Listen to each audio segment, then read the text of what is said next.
5 o'clock the sun is usually up, and today in Havelock Island we're going scuba diving inside the sea. So we're going for a boat dive, which means we're getting onto the boat and going inside the sea and dive while jumping off from the boat. So we're going to do that. It's early in the morning right now, so the marine life is a little active at this point. And then the coral reefs are also said to be beautiful, so we'll be exploring those and scuba diving today. So for the next 1 hour we're going to be on this boat waiting for the others to finish diving, and then I'm going to go inside into that reef right there, because that is where the reefs are more alive and more colorful, because on the side where we stay the reefs are not that great. Finally done with the dive. It was 12 meters under the water and we're finally done with the dive. The reef was not completely alive, it was not very great because half the corals were dead, but the life and the marine life, the fish, the octopus, the jellyfish and all kinds of marine life still thrive in this place. The coral reefs aren't as colorful and lively as they are in other parts of the island or other islands in this country, but the marine life is very beautiful. So this is the bridge of the ship where it's controlled, so they fly to the different reefs, and this is the deck. So this side is another island where I don't think anybody lives, and on that side is Havelock, and that is the Macruz. So the Macruz over there is going to Port Blair from Havelock Jetty, and we are on this boat and now going back to the island. This is the front part of the ferry boat. This is the small boat that will take us to the beach again, back to where we began. So after getting off the boat, after changing back to regular clothes, walking back to the hotel, which is about half a kilometer from here, and then today we're going to do something else. So what we can do now is we can hire a scooter, and then we can take the scooter and roam around the island, because Havelock Island isn't that big, and as a tourist you can rent two-wheelers for a certain price for 24 hours, and if you have a valid Indian driving license and then certain categories, say your age, then you can rent a scooter and run around the island whatever time you want, whenever you want, if you pay that money. So maybe today we'll hire a scooter and then you can roam around Havelock Island to the 4 different beaches. That includes Radhanagar beach, which is a sunset beach, and then tomorrow morning Skalapatha beach, which is a sunrise beach. The Govindanagar beach, which is where we are staying, is just a regular rocky beach because there are a lot of dead corals, but we'll see what else we can do. Now let us talk about how you can get to Andaman and Nicobar Islands from any part in India and from any part in the world. So the first way you can enter Andaman and Nicobar as a tourist is by flight. There are several flights to Port Blair's Veer Savarkar International Airport, with several cities like Bangalore, Chennai, Kolkata, Delhi and sometimes even Mumbai connecting this particular airport. Now Veer Savarkar Airport was an international airport, but for several years international flights were stopped. Right now a new terminal has come up where international flights from 4 different countries including Indonesia, Malaysia and a couple of others are starting to fly. So the best way to visit the Andamans if you are on a budget and if you have limited time is to fly to Port Blair and then take your trip to either near and Havelock or towards North Andaman, which would be Diglipur, Mayabandar and Rangat. The other way is to take a cruise ship. Now Port Blair Jetty or Port Blair Harbour is a very big harbour, and there are several cruise ships from cities like Chennai, Visakhapatnam and Kolkata, which take minimum 56 hours to travel to Port Blair Harbour. So Port Blair is about nearly 2,000 kilometers east of the coast of Chennai, and Visakhapatnam and Kolkata is slightly farther.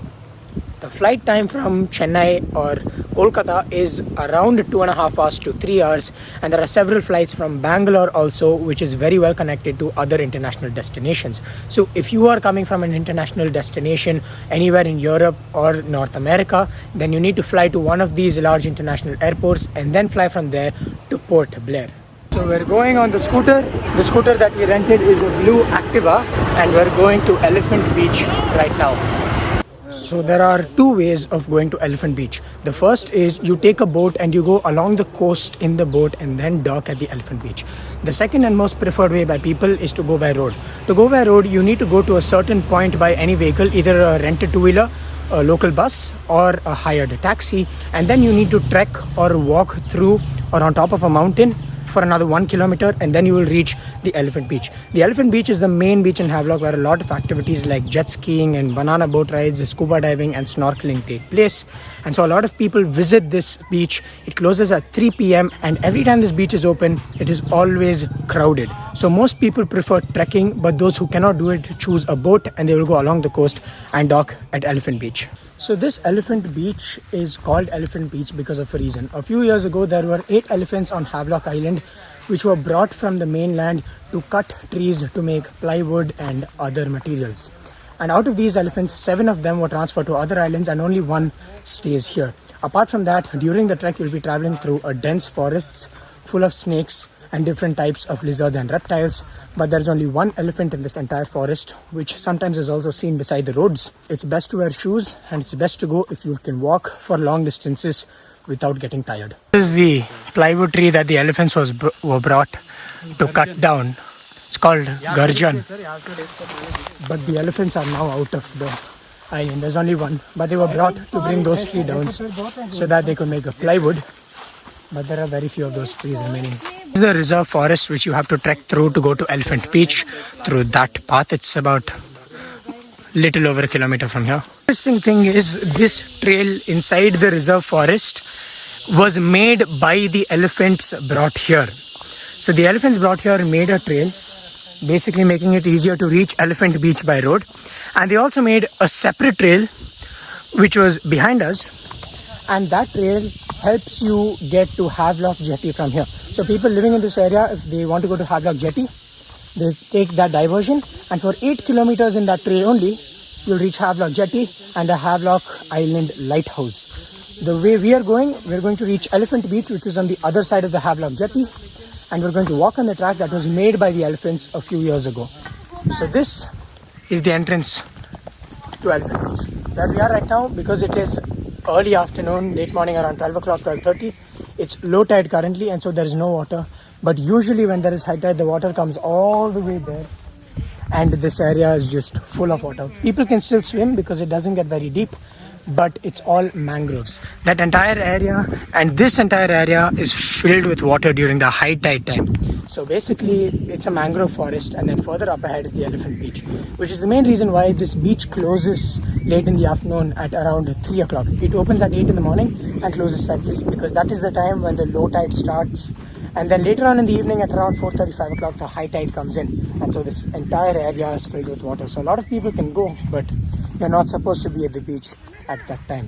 So it's not very far from here, just a few hundred meters, and then we'll be at the main coastline.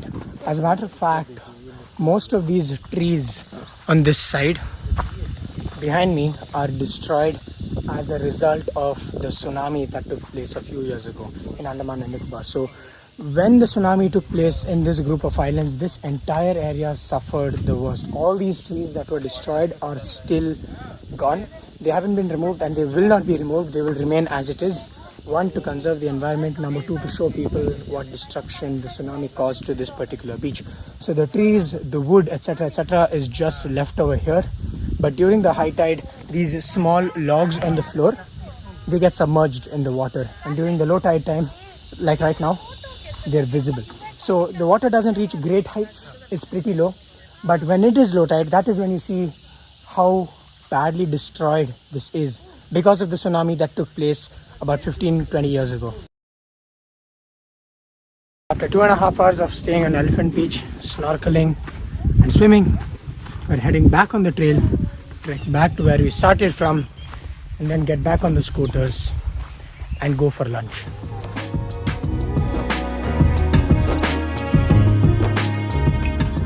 We're now going to Radhanagar beach, which is also ranked as one of the cleanest beaches in South Asia. This beach is famous for its sunset across the world, and so it's very crowded during the evenings. So we're now going to head to the beach and look at the sunset. This is Radhanagar beach. So this is the Radhanagar beach. This is the sunset beach, and I've got to say, when it comes to beaches which aren't a lagoon, basically rough seas, this has got to be the cleanest beach I've seen. Turquoise blue water, very rough of course, but no garbage at all. There are no fallen coconuts also, plastic bottles or any other form of garbage or waste. None of that is found on the beach. And to keep that, there are a lot of authorities. There is an entire organization that focuses on keeping this beach completely clean, and basically they don't let you get food even from outside the beach for many reasons. So this beach is world famous for its sunset views, and so a lot of people around the world, when coming to Andaman, never miss going to this beach. More than swimming in the water, it is the sunset views that actually matter the most, because the turquoise blue water with the orange sun rays in the evening provides a really beautiful view. So the trees and the forest you see behind me is a large forest actually. Now if you move along the coast, the beach becomes smaller and there are mangrove forests on the line. But as you keep going along the coast, there are several beach resorts on this island. So the forests are over there behind me, which is where the road runs through. And the road to Elephant and Radhanagar beach is extremely beautiful. It's very well made. It's not like city roads. It's very narrow, but it's made of tar and is maintained very well. This is how the beach looks during the sunset from the coast. So if you're standing over here and you just want to get your feet wet, or if you're just walking on the beach, that is where most of the crowd is, because the entrance to the beach is on that side. But if you walk all along the coast, you can walk till the end of the island. There's a beach resort over here. I'm not sure which one it is, but this seems like you can just go, enter the water, swim and come back. And if you walk, that is Radhanagar, the sunset beach. Like Elephant Beach, there is only one way that you can reach Radhanagar beach. Because this beach is very rough, small fishing boats from your resort or the jetty cannot arrive at Radhanagar beach because of the strength of the waves. So the only way to arrive is through the road. Now the road terminates at Radhanagar beach, and there are different diversions to Elephant Beach, to Kalapathar beach, to even Havelock jetty and a lot of other places inside this island. But this beach can be accessed only through the main road in Havelock Island. So for now, that's all we're going to do. We're going to head back to the resort, and tomorrow we're going to Kalapathar beach in the morning for a sunrise. It's possible we're going to get up early in the morning and go to Kalapathar beach, which is completely different from this. So this beach was all about its beauty, the cleanliness and the turquoise blue water and the sunset. But that beach is mainly for the dead corals, which are more like rocks, and the early morning sunrise. So since this is the west, the sunrise beach, Kalapathar, is on the opposite direction. So tomorrow we're going to head to Kalapathar in the morning.